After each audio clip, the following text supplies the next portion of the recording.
Fortalecimiento e integración del bloque comercial de Norteamérica en colaboración con The American Chamber of Commerce of México. ¿Cómo describen el estado actual de la relación entre México, Estados Unidos y Canadá bajo el TEMEC? Partamos de ahí. Buenísimo. Pues mil gracias por la invitación al equipo de Mundi. Un placer de nuevo estar con Pau en el escenario ahora virtual y buenas tardes a todos. Yo creo que esta es la pregunta más relevante y de la que más se ha escrito en los últimos meses, por no decir ya poquito más de un año. Pero creo que llegamos a esta conversación con un montón más de certezas de las que teníamos cuando arrancó este periodo. Yo recuerdo muchas plumas, muchos analistas, muchas conversaciones de sobremesa hace apenas 6, 7 meses, en donde había gente que estaba segura que el Tratado de Libre Comercio entre México, Estados Unidos y Canadá se había terminado, que seguramente Estados Unidos iba a salir del tratado, en fin, muchos escenarios muy catastróficos. Con bastante orgullo quiero compartirles que en AmCham nuestro pronóstico siempre estuvo más o menos claro. Sin duda alguna ha habido muchísima incertidumbre y estas conversaciones han dado muchas vueltas y hemos tenido que afinar mucha parte del análisis que hemos hecho, pero siempre creímos que el tratado iba a sobrevivir, que el tratado estaba más vivo que nunca, que el tratado nos sigue dando una ventaja importante estratégica al mercado que es más importante para la economía mexicana y ahí estamos en este punto. Y creo que ya lo ponían en la introducción, que la visita del embajador Greer es una muestra bastante contundente de este tema. Durante muchos meses dijimos que teníamos que empujar la conversación a los canales institucionales de negociación, ¿no? Concretamente los mecanismos que prevé el tratado. Y eso es el escenario en el que estamos parados hoy, ¿no? La visita de Greer con el secretario Ebrard, con muchos de las asociaciones, ¿no? Incluida la AmCham, directamente en la mesa de negociación, es una muestra de que hay interés de llegar a un acuerdo comercial, de que hay una importancia que se reconoce de facto sobre el papel que México juega para el bienestar de Estados Unidos y para la competitividad de la región, que es donde yo quisiera poner el énfasis, porque estamos hablando del tablero mundial y la geopolítica es lo que un poco nos da la pauta y nos ayuda a predecir en medio de tantísimo ruido político hacia dónde se van a mover las aguas. Porque no cabe la menor duda de que hay el dragón en el cuarto, el elemento que tiñe cómo está funcionando la relación bilateral, es justamente China y la tensión comercial que hay entre Estados Unidos y China. En el único tema en que hay un acuerdo bipartidista, en el que los demócratas y los republicanos están de acuerdo, es en la amenaza china comercial, geopolítica, económica y a la hegemonía de Estados Unidos como superpoder en el globo. Y en ese sentido, esa tensión ha ido escalando y hay una estrategia muy clara de reducir la dependencia de la economía estadounidense de los mercados asiáticos, concretamente de China, para lo cual México es una pieza clave en el tablero y en ese sentido la relación México-Estados Unidos es más importante que nunca. Y termino con dos datos bien importantes para hacer la palabra a Pau y entrarle con algún más grado de detalle. Pero en noviembre del año pasado nos convertimos en el principal comprador de Estados Unidos. Es decir, ya éramos su principal vendedor desde hace un par de años, pero también somos desde hace unos cuantos meses su principal comprador. Sin duda alguna no es lo mismo, no es la misma proporción que el 80% de tus exportaciones vayan a un mercado que el 30, 32% que es en el grado en que está Estados Unidos, pero es relevante, tiene un peso específico muy importante. Si cualquiera de los que son aquí, que son empresarios, pierde su tercer cliente más importante, es decir, su primer cliente y la tercera parte de sus ventas, pues ahí les encargo cómo les va con sus consejos directivos y en sus KPIs del año. Entonces, Esa es la relevancia que tiene México para el mercado estadounidense y en el tablero geopolítico, donde la relación con China sigue estando muy tensa y están tratando de reducir su dependencia de muchas manufacturas y de muchas importaciones, México tiene un papel clave y central. Lo dejo ahí de arranque, Pau. Súper, muchísimas gracias. Creo que a mí algo que también me gustaría recalcar es que obviamente la revisión del TEMEC es el evento económico más relevante del año, ¿no? Creo que las implicaciones que puede tener el resultado de esta renegociación son enormes, pero nosotros, igual que Guillermo, siempre hemos creído que México tiene ventajas competitivas enormes y tiene específicamente ventajas geopolíticas en este momento enormes. Y bueno, y para complementar un poco con lo que decía Guillermo, creo que hablando no solamente de la guerra comercial con China, pero si a esto le agregas que ahora hay una guerra real en Medio Oriente y que el precio del petróleo parece un yoyo, un día amanece 80, al día siguiente a 110, obviamente el tener tu cadena de suministro en la puerta de tu casa y poder saber que independientemente de que las rutas marítimas, de que el precio del petróleo, de que las tensiones geopolíticas sigan escalando, puedes depender de tu vecino como el principal socio comercial, hace nuestra posición, si de por sí ya era fuerte el año pasado, creo que este año es aún más fuerte. Entonces, creo que para mí lo más importante de esta renegociación es eso, que México se acuerde que tiene que negociar, no ceder, y que realmente esto sea una negociación que beneficie tanto a Estados Unidos como a México, no solamente a una parte. Y de ahí, Memo, Pau, ¿qué tanto están pesando las presiones arancelarias de la administración en esta dinámica que ahora tenemos con Estados Unidos y Canadá como bloque? ¿Hay una estabilización? ¿Sigue la zona de incertidumbre? ¿Qué opinan? Eh, los aranceles obviamente lo que han generado más que presión es inestabilidad, ¿no? Sabemos que un día hay un arancel nuevo, al día siguiente siempre no, después que siempre sí. Entonces creo que esto más que presiones económicas lo que han generado es mucha inestabilidad. Pero también al mismo tiempo estamos viendo cómo ya fueron declarados los aranceles inconstitucionales.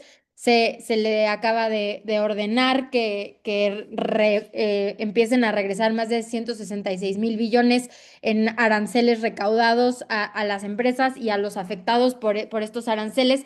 Entonces, creo que si de algo nos hemos dado cuenta en este año es que esta ya no es la estrategia por default de Trump, por lo menos en los primeros 4 meses del año no ha anunciado ningún tipo de arancel nuevo o arancel que realmente veamos que vaya a afectar la estrategia de comercio en México. Entonces creo que a mi manera de verlo se está empezando a estabilizar esto un poco, pero obviamente no podemos tampoco perder de vista que siempre se puede despertar mañana con una nueva opinión.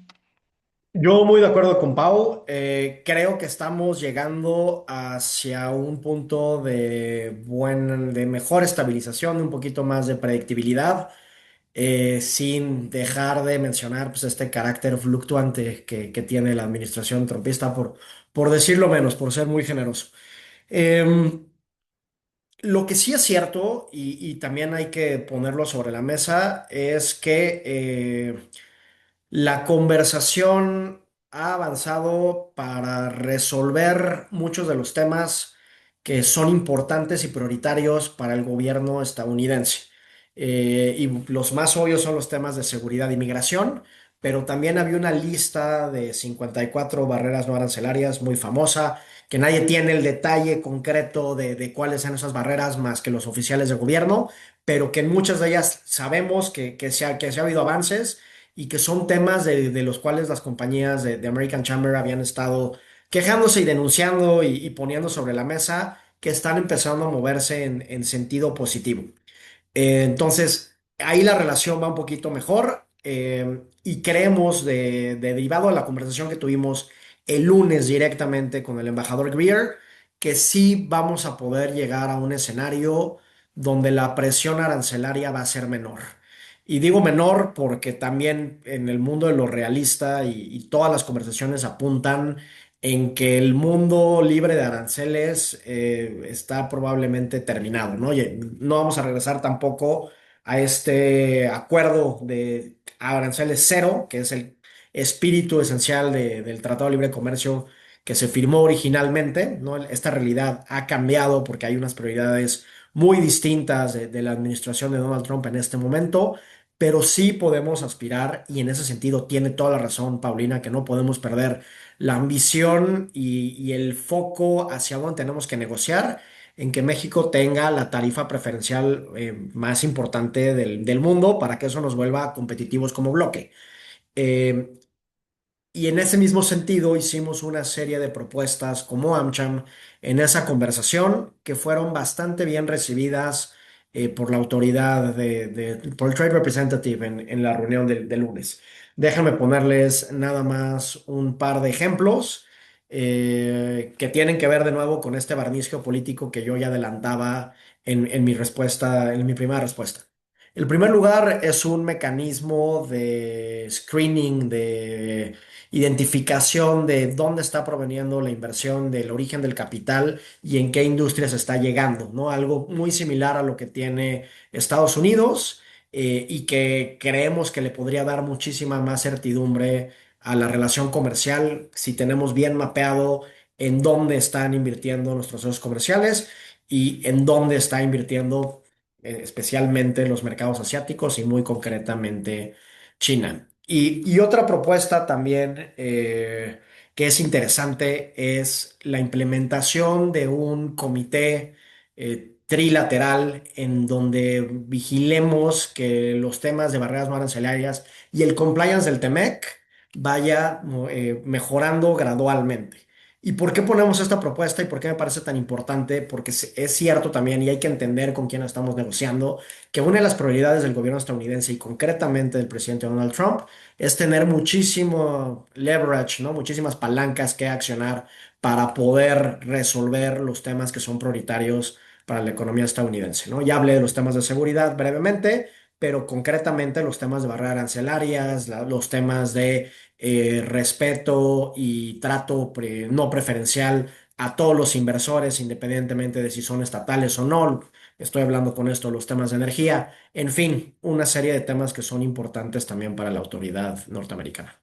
Tengo una pregunta importante. ¿Cómo se percibe a México en temas de socio comercial y destino de inversión desde el sector empresarial que ustedes representan? Sí, a ver, me gustaría dividir esta respuesta en dos partes muy distintas. La primera es desde el punto de vista empresarial, te podría decir que sí tenemos un tema, y no vamos a tapar el sol con un dedo, de atracción de nueva inversión. Es decir, las empresas que AmCham representa tienen un compromiso de largo plazo con el país, han invertido desde hace muchos años, van a seguir invirtiendo, tienen un montón de planes de expansión y demás, algunos de ellos detenidos por la incertidumbre derivada de la relación comercial, sin ninguna duda, pero en general una apuesta de largo plazo por México que se mantiene, ¿no? No hemos oído hasta el momento y después de muchos, muchos meses de incertidumbre y de dimes y diretes, ninguna empresa que haya decidido salir del país por lo que está sucediendo y eso hay que dejarlo clarísimo.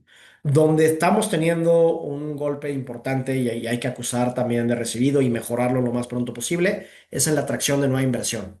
Es decir, de aquellas grandes nuevas empresas que no están todavía en el país y que necesitamos para desarrollar cadenas de proveeduría y para tener pues acceso también a manufactura avanzada en muchos temas tecnológicos.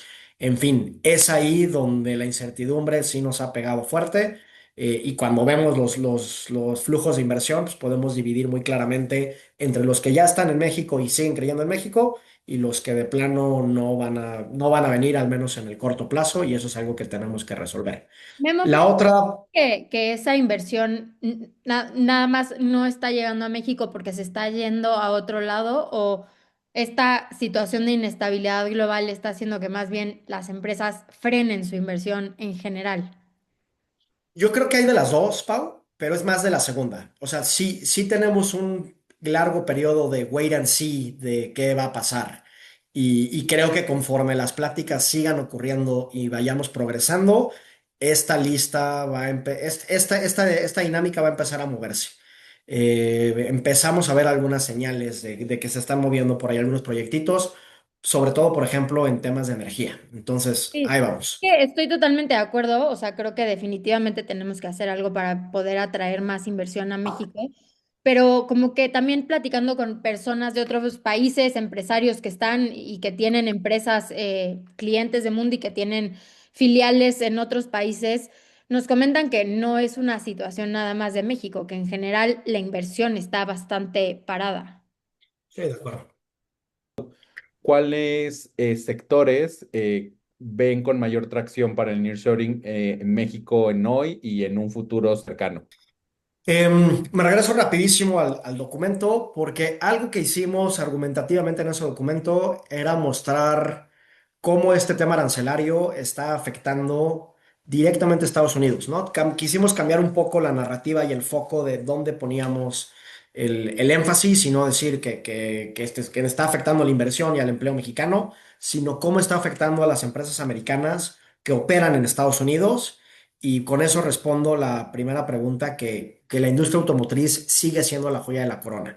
Y cuando pusimos el argumento basado en datos de que estamos perdiendo algo así como entre el 2 y el 3% del mercado global frente a China a raíz de la presión arancelaria, este argumento que se lo tomaron muy en serio y pidieron mucho más información para verificarlo y atenderlo. Entonces, la industria automotriz, sin duda alguna, en este momento es de esas que están en la lista que Pau pone sobre la mesa de wait and see, que creo que cuando se reduzca esta incertidumbre, podemos a volver a encontrar cierto dinamismo.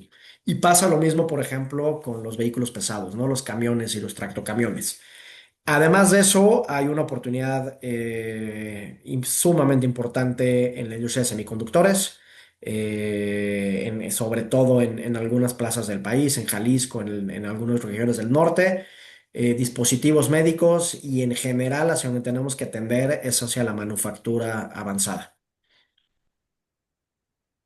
Sí, creo que aparte, específicamente la industria automotriz desde el COVID es de las industrias que más afectadas se ha visto en general y creo que todas estas tensiones geopolíticas, tensiones económicas afectan mucho a esta industria, ¿no? Pero sigue siendo una industria sumamente importante para nuestro país. Al final, la manufactura en general y todas las cadenas de suministro de la manufactura en general. eh, Son el motor de la economía de México y son industrias a las que les tenemos que seguir apostando mucho. Creo que también es súper importante todo lo que tiene que ver con, o sea, tomar en cuenta que a pesar de que las exportaciones de México siguen creciendo, justo esta, siendo una de las industrias más grandes, ha sido de las más afectadas. Decreció 7% en el último año y esto nos habla de que obviamente la inversión en la industria está parada, pero una vez más, no es nada más en México, es a nivel global. Entonces creo que ahí hay una oportunidad muy grande al mismo tiempo. De ahí, ¿cuáles serían entonces las palancas que tenemos acá en México para fortalecer estas industrias, Memo Pau? Ya hablamos de automotriz, de semiconductores, manufactura avanzada y medical, pero ¿qué sería la palanca importante para poder fortalecer esta posición? Bueno, creo que algo muy importante en el TEMEC va a ser negociar muy fuertemente lo que es las, las reglas de origen, ¿no? Al final, que el producto realmente sea ensamblado en nuestro país, tenga acabado en nuestro país, que realmente haga que sea un producto mexicano. Porque algo que Estados Unidos y Canadá van a negociar muy fuerte es esto, que no sea, que México no sea nada más el pasamanos de China hacia el mercado norteamericano. Entonces creo que hay que empezar por ahí, que las reglas de origen sean unas reglas de origen que realmente promuevan competitividad, pero que al mismo tiempo promuevan la inversión en el país y que el país crezca y que su tecnología y su fuerza laboral y lo que puede aportar a esta industria crezca y no sea nada más el pasamanos. Y por el otro lado, creo que el otro tema que yo comentaría que me parece muy importante es estas empresas siguen requiriendo mucho financiamiento, siguen requiriendo que la industria financiera en general siga apostando por los empresarios y les siga abriendo estas oportunidades, porque obviamente sin capital, no importa cuántas órdenes de compra tengan las empresas, no van a poderlo llevar a cabo. Plenamente de acuerdo con Pau, muy poco que agregar de mi lado. Quizá sí mencionar, por no dejarlo, que una parte es el factor internacional y la incertidumbre derivada del tratado, pero también hay mucha tarea pendiente al interior del país, ¿no? En términos de seguridad, de certeza jurídica, de las reglas claras para la inversión en energía, de la inversión en infraestructura, modernizar nuestros puertos, nuestras carreteras. Eh, Esos son temas clave que tenemos que resolver para poder seguir siendo un destino atractivo. Eso es del lado de México. ¿Cómo ven entonces desde AmCham, Memo, las señales desde el otro lado del sector empresarial norteamericano? Sí, yo te diría que no hay una diferencia sustancial. Yo tengo muy presente el primer día que hubo una amenaza arancelaria casi a la semana de que llegó Donald Trump a la presidencia, como todas las organizaciones en los tres países, en México, Estados Unidos y Canadá, todos a la vez sacaron comunicados manifestándose a favor del Tratado de Libre Comercio y de cuáles eran las reglas que teníamos que tener para trabajar en conjunto entre los tres países, y no creo que eso haya cambiado un ápice. ¿No? El sector privado norteamericano, nuestras propias empresas y su operación allá están a favor del tratado, y así lo demuestran una serie de documentos. Creo que el 93% de los documentos que se sometieron a consideración de la USTR en el proceso de consulta sobre el tratado por actores privados iban en el sentido de que era importante continuar con el tratado con distintos grados de cambios y de fortalecimiento y de quejas sobre las faltas de implementación, ¿no? Ya lo decía Pau también, hay mucho apetito por fortalecer de forma inteligente las reglas de origen, pero todas a favor de que el tratado continúe. Y en ese sentido, las empresas norteamericanas, las ya invertidas, ven a México con muy buenos ojos y como un socio importante en el largo plazo. De ahí, ¿cómo lo están viendo ustedes que las empresas, las pymes exportadoras, muchos de los cuales son asistentes acá a este Trade Talk, lo están manejando? ¿Cómo lo ven desde su perspectiva, desde AmCham y desde Mundi? Desde Mundi creo que al final eso es la razón por la que existimos, ¿no? Poder empoderar a las pequeñas y medianas empresas a poder seguir accediendo a mercados globales y teniendo acceso al capital que requieren para seguir tomando estas nuevas oportunidades y poder seguir diversificando su cartera de clientes. Pero creo que a pesar de que como país hemos avanzado muchísimo en la oferta que hay hacia las empresas, creo que antes, básicamente, si una empresa necesitaba capital de trabajo, los bancos le decían, solo te doy un crédito de largo plazo con garantía inmobiliaria, a pesar de que ese no era el producto que la empresa necesitaba, sino que necesitaba capital de corto plazo. Creo que estamos en un punto donde sin duda hay más opciones, más jugadores, la tecnología ha acercado el capital a las empresas, pero todavía hay muchísimo por hacer. Creo que la oportunidad sigue siendo gigantesca y yo como fundadora de una empresa de financiamiento y tecnología para estas empresas, me da mucho gusto ver más opciones y la competencia a mí solamente me hace pensar que esto nos tiene que obligar como empresas a nosotros también modernizarnos, a nosotros también ser mejores y asegurarnos que el producto que sea que le estamos vendiendo a nuestros clientes es el mejor producto para ellos en el momento en el que lo necesitan.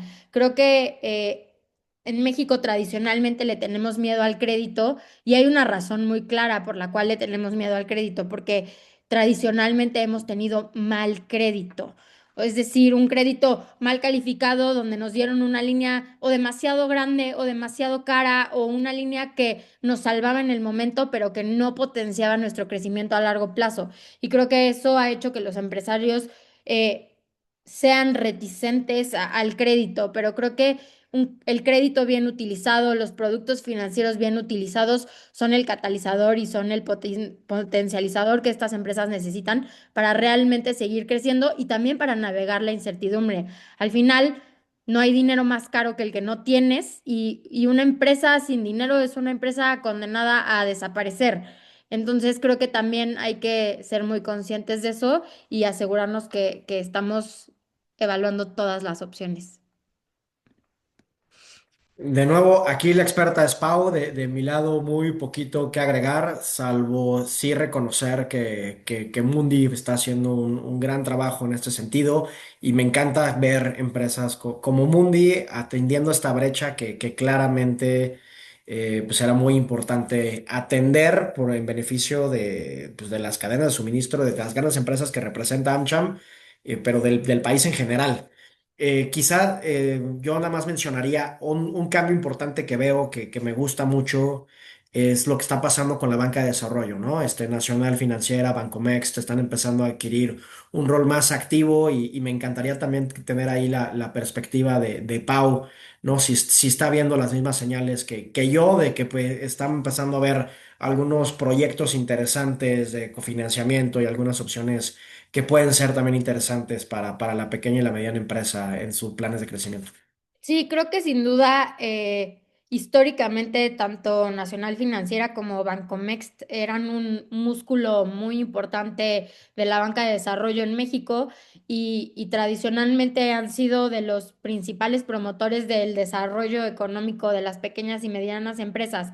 Creo que en años anteriores y bastante recientes, con cambios de administración, estas empresas se habían quedado un poco cortas en fondeo, se habían quedado cortas en el alcance que podían tener y estamos viendo que están empezando a retomar ese alcance y que están empezando a tener más fondeo, más programas, más oportunidades.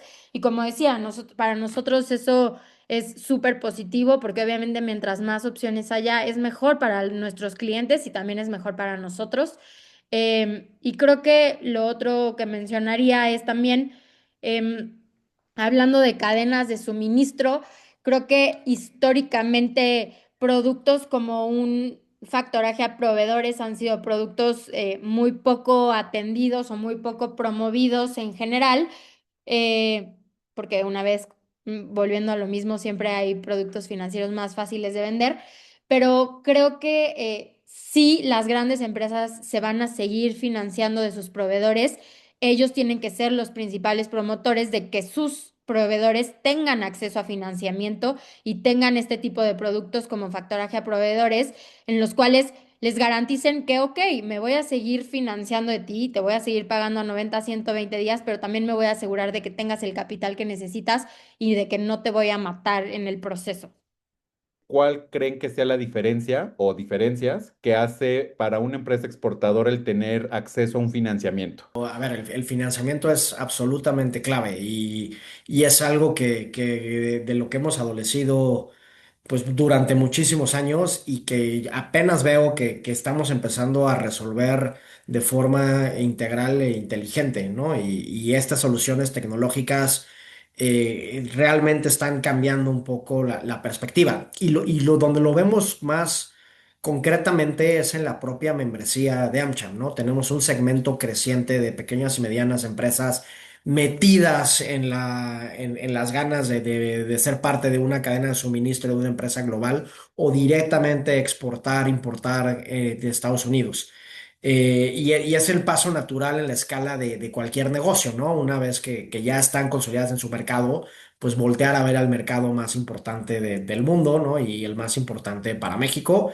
Y el financiamiento es una pieza clave, ¿no? Hay un par más que son súper necesarios como entender cómo navegar la geopolítica sin lugar a dudas, sobre todo en estos tiempos de incertidumbre, y es ahí donde organizaciones como NamCham pueden hacer la diferencia, y no quiero que suene comercial, pero Ujú. por supuesto que feliz de platicar con cualquiera de estas empresas que esté buscando dar ese salto. Y sobre todo también pues una estrategia de compliance muy fuerte, ¿no? Para poder saber cómo ser parte de estas cadenas de proveeduría cumpliendo con todos los requisitos que tienen de compliance estas grandes empresas. Sí, creo que lo que yo agregaría es, nosotros vemos muy claramente en nuestros clientes que una vez que acceden a estas herramientas de financiamiento y de capital de trabajo, crecen hasta un 30% en los primeros 6 meses. Y esto no es porque sea magia o no es porque nosotros seamos maravillosos y preciosos, es porque simplemente el acceso a capital, el acceso al dinero, el acceso a estas oportunidades les ayuda a tomar clientes, a tomar oportunidades, a tomar órdenes de compra, a formalizar contratos, a formalizar su propia operación de una manera que no lo hubieran podido hacer si hubieran tenido todo su capital atorado en cuentas por cobrar a 90 días. Entonces, la realidad es que no solamente el capital es un potencializador de tu negocio como algo financiero, sino de las posibilidades. Al final creo que poder tomar estas oportunidades, poder tomar las mejores decisiones para tu empresa sin pensar si vas a tener para pagar la nómina el viernes o no, hace que toda la estrategia sea muy diferente. ¿Qué perfil de empresa en México creen que está mejor posicionada ahorita para aprovechar las oportunidades del bloque y toda esta incertidumbre alrededor de la revisión del TEMEC? ¿Hay algunas características específicas o es en general cualquiera puede entrarle? ¿Recomiendan entrarle a Anchan primero? ¿Cómo lo ven? Yo soy especialista en asuntos públicos y me he dedicado toda la carrera en asuntos públicos, entonces empiezo por ahí para que entiendan de dónde viene mi sesgo. Pero yo creo que cada vez más es súper importante para cualquier empresa tener un mapeo importante de los factores geopolíticos. Nuestra presentación institucional de análisis de la relación bilateral empieza con la frase It's geopolitics stupid, ¿no? Haciendo referencia a la It's economy stupid de la cadena de la campaña presidencial de Bill Clinton hace unos años. La economía ya no es suficiente, ¿no? El costo-beneficio, el cálculo del costo-beneficio, cuánto me cuesta producir, en cuánto puedo vender, ya no es suficiente para tomar decisiones de competitividad, sobre todo en el largo plazo. Es bien importante tener súper mapeados quiénes son tus stakeholders, cómo le hablo al gobierno, cómo incido en regulación, cómo incido en la legislación, cómo la entiendo y cómo la aprovecho a mi favor, porque el dicho dice que a río revuelto, ganancia de pescadores. Y siempre que hay este tipo de coyunturas con muchísima incertidumbre, pues hay empresas que saben aprovechar esto como una ventaja competitiva. Y para esto es bien necesario contar con un equipo sólido de asuntos públicos y con las organizaciones que te pueden ayudar a navegar este tipo de incertidumbres. ¿Qué debería hacer hoy una empresa exportadora mexicana para estar mejor posicionada en 12 meses? ¿Qué recomendaría? Creo que para mí lo más importante es eh, estar seguros de lo que están haciendo, ¿no? Creo que em, esto aplica para cualquier tipo de empresa, por ejemplo, aplica también para Mundi y es mejor ser muy bueno en lo que haces, especializarte en lo que haces, asegurarte que la calidad de lo que vendes y que de lo que tienes es la mejor porque esa es tu carta de presentación al final. Entonces creo que en México tenemos muy buenos productos de muy buena calidad, pero muchas veces esto no lo sabemos comunicar o no lo sabemos vender de la manera correcta. Entonces, para mí es eso, estar seguros de que todo lo que sea que hagamos sea de la mejor calidad posible. Sí, yo también agregaría, y muy en la línea de lo que recomienda Pau, una escala muy razonable, ¿no? No querer correr antes de caminar, mapear muy bien con estudios, con data dura, con el uso de herramientas tecnológicas, con inteligencia artificial, dónde están los mercados, dónde están las ventajas competitivas de tu producto. Y aquí la data es el rey del juego, ¿no? Antes de querer abarcar un mercado adicional, tener muy bien amarrado por qué ese mercado, dónde es el punto ideal para iniciar el público objetivo. Y en ese sentido, pues hay ahorita muchas herramientas que ayudan a hacer esto mucho más fácil. Vamos a pasar a nuestra sección de preguntas y respuestas. quisiera que empezáramos a cerrar con alguna recomendación que pudieran hacerle a las o los empresarios que nos acompañan o que van a ver la grabación al respecto de lo que viene con la revisión del TEMEC. Lo que yo les diría es, no le tengan miedo a la incertidumbre. La incertidumbre creo que en México por lo menos nos ha probado que nos ha traído muchísimas oportunidades y que muchas más oportunidades nacen de momentos como este del que creemos. Entonces, asegúrense de estar en el lugar correcto, en el momento correcto y que sigan trabajando. Creo que algo que yo le digo mucho a mi equipo y que creo que aplica para todo es no te preocupes, ocúpate. Em, Cabeza fría. La retórica no es política pública, los grandes titulares no son órdenes de compra, la incertidumbre no significa que ya se acabó el juego. Cabeza fría, análisis de datos, contrastar la información, tener bien amarradas tus fuentes de información antes de tomar decisiones y no dejarse llevar por el pánico que provoca muchas veces el tweet o el humor del ruido político que hay en la mañana o en la tarde o en la hora que tuiteen, ¿no? Algunos de los protagonistas de esta coyuntura, sino analizar todo en su justa dimensión con las variables adecuadas. Muy bien, muchas gracias, Pau y Memo. Adelante, Iván. ¿Qué tal? Buenas tardes. Un gusto, Paulina, un gusto, Memo. Iván Muñiz, aquí con residencia en Ciudad Juárez, Chihuahua, que precisamente es la puerta de entrada binacional. Y la pregunta es, tiene que ver en los dos sentidos, tanto para AmCham y como para la integración con Mundi. Yo soy broker autorizado de Mundi también y tengo otro tipo de empresas. Y la pregunta es, eh, de las empresas de American Chamber of Commerce que están pues, aquí en México, qué estrategia están llevando a cabo para incrementar o buscar incrementar la integración de la proveeduría industrial de aquí en México? Dado que en México pues hay proveeduría industrial muy avanzada, manufactura, automatizaciones, inclusive industria 4.0, también se están viendo estos temas. Y al menos aquí en el norte, la integración a la cadena de suministro por parte de los proveedores industriales es de 2.8%, lo cual es muy bajo. Y pues esto tiene que ver mucho con Mundi. Ya teniendo una solución como esta, pues podemos incrementar también la integración industrial, pero también necesita haber voluntad de las empresas.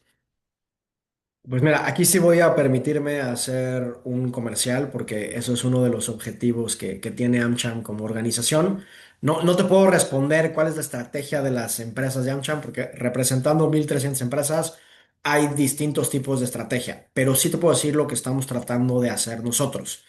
Y desde hace unos años y con mucho éxito y bastante crecimiento, tenemos un servicio dentro de AmCham que se llama el Trade and Investment Center, que lo que hace es conectar proveedores con compradores y hacer conexiones B2B. Entonces, si hay una empresa que está buscando lo que tú quieras, puede ser desde un servicio de soft landing y hasta, oye, ¿dónde hay energía disponible en un parque industrial? Hasta, oye, yo necesito tornillos de un material muy específico con un tamaño súper específico.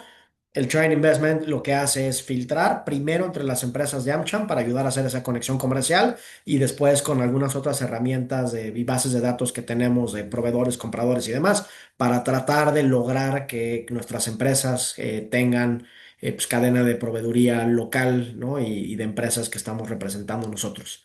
Entonces, pues ese servicio también está a su disposición. Excelente, justamente acabo de salir toda alineado, una reunión de 2, 3 horas, porque también tengo una participación en la Concanaco Servitur con el gobierno del Paso, Texas, con Adriana Pulesio, y precisamente estamos por invitar a esta mesa binacional Eso, de hecho, un nuevo miembro de AmCham, en la parte que depende de la oficina de Hermosillo, y pues estaría muy interesante pues ver este tema del Trade Investment Center, sí, ¿verdad?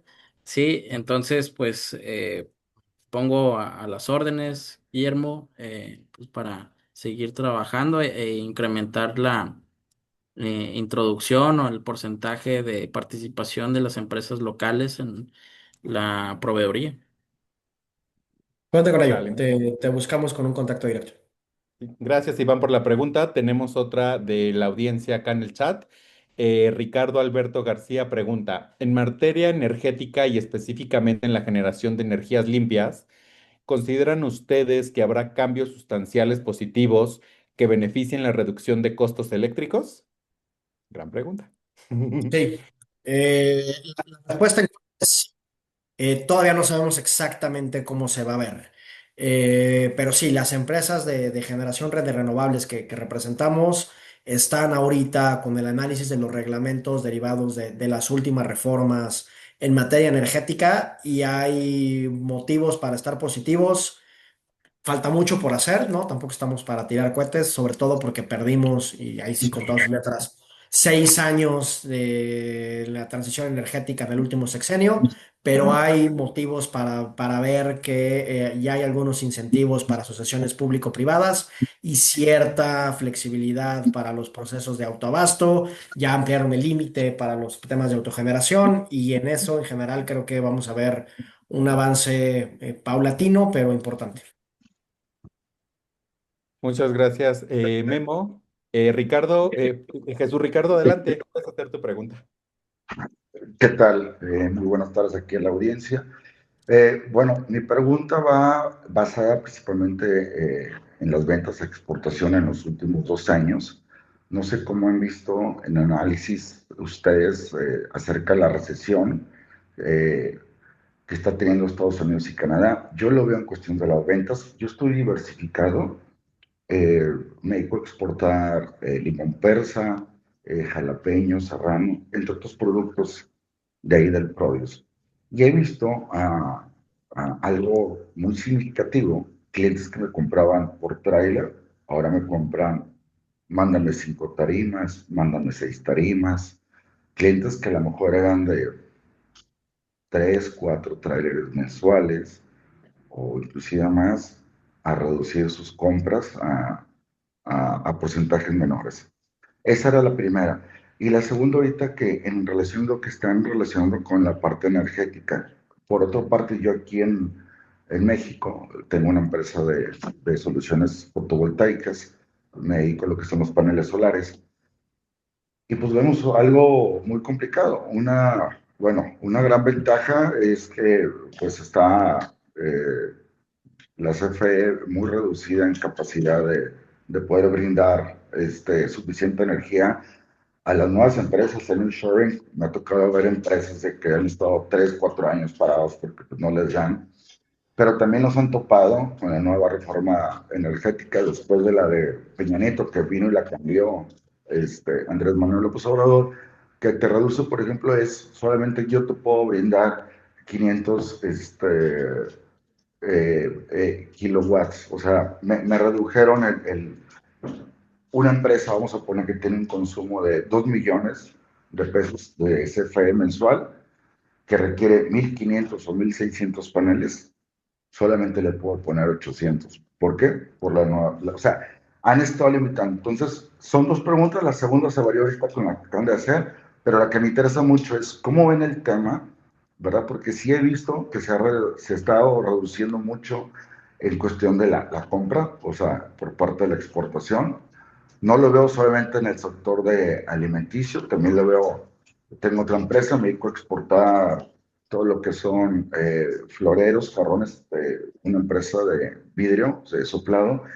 En varios sectores he visto una reducción muy grande. Creo que el tema para contestar aquí tu pregunta, no es que haya una recesión, o sea, si nos vamos muy puristas a términos económicos, no hay una recesión ni en México ni en Estados Unidos. Creo que más bien sí hay una reducción en el consumo. ¿Y por qué hay una reducción en el consumo? Por la misma inestabilidad.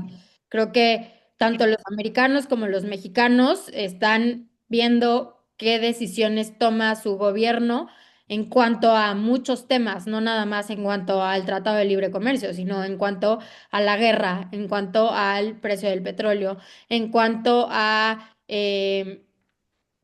cómo les está afectando a ellos, a su bolsillo, estos aranceles de no poder traer nada de China que antes podían traer de una manera muy barata. Entonces, no es un tema de que haya una recesión, es un tema de que hay una disminución en el consumo. Pero eso no quiere decir que hay una disminución en las exportaciones de México, sino todo lo contrario. Al Las contrario. exportaciones de México a Estados Unidos han aumentado considerablemente año con año. O sea, porcentajes que de hecho ni siquiera son normales, porque por mucho que seamos el socio estratégico y comercial más cercano a Estados Unidos, no hace sentido que nuestras exportaciones a Estados Unidos crezcan volúmenes de 7% anual. Entonces, creo que más allá de hablar de recesión o de como temas más globales, es hablar de mercados específicos y de productos específicos. Y desafortunadamente de los dos que tú estás hablando son temas de consumo y eso está directamente relacionado a la desconfianza que tiene el mercado en general en cuanto al consumo y cómo ha disminuido su consumo. Eh, Mi recomendación, y nos pasa mucho con clientes en Mundi, es que muchas veces están casados con uno o un par de clientes que conocen de hace mucho tiempo, que muchas veces ni siquiera es cliente final, sino es intermediario. Y obviamente ese intermediario es el que se come toda la inestabilidad. Entonces, si ellos son los que están viviendo toda la inestabilidad, te la van a traspasar a ti, porque ellos no tienen manera de garantizar que van a poder colocar tu producto y después cómo te pagan a ti, ¿no? Si les estás vendiendo a crédito. Entonces, más allá de decir, por lo que me está pasando a mí, esto es lo que nos está pasando a todos, no, es más bien entender que probablemente lo que tu estrategia debería de ser buscar otro tipo de clientes que están mucho más cerca del consumidor final y que por ende te pueden ayudar a eliminar algo del ruido y algo de la inestabilidad que estás viendo en tus ventas. Rapidísimo, nada más para contestar la de energía, porque plenamente de acuerdo con todo lo que acaba de que decir Pau. Justamente cuando me refería a que acabo de aumentar el límite para la autogeneración, es este el que habla Jesús, que estaba en punto 5 y ahora está en punto 7. Digo, sigue siendo marginal, pero hay señales de que está aumentando un poquito la participación para las renovables y en este caso para la energía solar. No, ese es un cambio muy reciente de la última reforma energética de esta presidenta. ¿Va? Muchas gracias. Última pregunta que se nos acaba el tiempo de José Luis Lecona. Adelante. Esta es básicamente una pregunta para AmCham. Evidentemente yo soy mexicano, tuve oportunidad de estudiar en Estados Unidos y desde 2005 tengo registrada la sociedad mercantil que aparece al fondo de mi pantalla. Mi actividad preponderante es muy simple, coberturas cambiarias, fundamentalmente para importadores y exportadores, aunque originalmente lo hacía únicamente para mexicanos. Con el paso del tiempo y mientras tuvimos gobiernos pensantes en México, teníamos extensionismo financiero, primero del Fondo PYME y después del INADEM. Era maravilloso para mí porque no tenía que representar a ningún intermediario financiero, sino simplemente colocar los programas de apoyo, destacando entre ellos factoraje. Honestamente, en ese periodo de tiempo fue de maravilla. Insisto, jamás fui parte del intermediario financiero en cuestión. Yo siempre jugando del lado del comprador, nunca del vendedor. Ujú. Lamentablemente, el sexenio pasado le dieron carpetazo tanto a ProMéxico como a INADEM y evidentemente mi negocio se cayó más del 50%. A la luz de esa realidad, entonces, estoy tratando de retomar cosas, pero hacer las cosas al revés. En vez de atender al exportador mexicano, atender al exportador estadounidense, aprovechando que tengo más de 20 años registrado en Estados Unidos, tengo social y todo lo que se necesita para hacer negocios allá. Y quisiera saber si AmCham tiene algún programa que a mí, como mexicano, con empresa estadounidense consolidada durante más de 20 años, me pueda ayudar a conectar con esos exportadores estadounidenses, que dicho sea de paso, es lamentable que estando en Nueva York, una cantidad obscena de personas ni siquiera tienen idea de cuál es la bandera de México. En Staten Island hay una cantidad impresionante de exportadores susceptibles de traer producto a México. Y la única razón por la cual no lo traen es, primero, porque no dominan el idioma, y en segundo, porque en México no existe todavía una asociación de negocios, y miren que yo estuve afiliado a una de ellas, pero lamentablemente me quedó corta, tuve que dejarla. No hay quien esté atendiendo ese mercado norteamericano. Para el común denominador, el mundo gira en torno a Texas y si acaso California, pero Nueva York parece ser que les da pánico. Entonces quiero saber si AmCham tiene alguna posibilidad de ayudar a alguien como yo, que en estricto sentido somos una empresa integradora, no tengo clientes, tengo asociados con intereses en común, pero para efectivamente hacer las veces de ese trading company y facilitar el intercambio comercial entre importadores y exportadores mexicanos y estadounidenses, teniendo como principal punto de partida en Estados Unidos, Nueva York, y en México, Ciudad de México y Querétaro. Gracias. Gracias por tu pregunta, José Luis. La esencia de AmCham es representar a las empresas estadounidenses invertidas en México. Entonces, ese es el público que atendemos, pero déjame llevarme tu duda con algunos de mis colegas de las asociaciones que están trabajando allá en Estados Unidos, como la Hispanic Chamber of Commerce, que es la primera que ven a mi mente, y te contacto directamente. Seguramente hay alguien que sí está ayudando a hacer lo mismo que hacemos nosotros, pero del otro lado de la frontera. Entonces, me la llevo yo de tarea. Con esto llegamos al final de la sesión, el tiempo voló. Agradecemos a Guillermo y a Paulina por compartir estas perspectivas en este Trade Tag con Mundi. Evidentemente agradecemos a la American Chamber of Commerce of México por sumarse a este esfuerzo y también a todos ustedes, participantes, por su tiempo y disposición. Soy Antonio Hernández de Mundi. Gracias por acompañarnos. Que tengan muy buena tarde. Bye, gracias. Buenas tardes a todos. Gracias, Pau. Gracias, Antonio. Gracias. Gracias, buena tarde.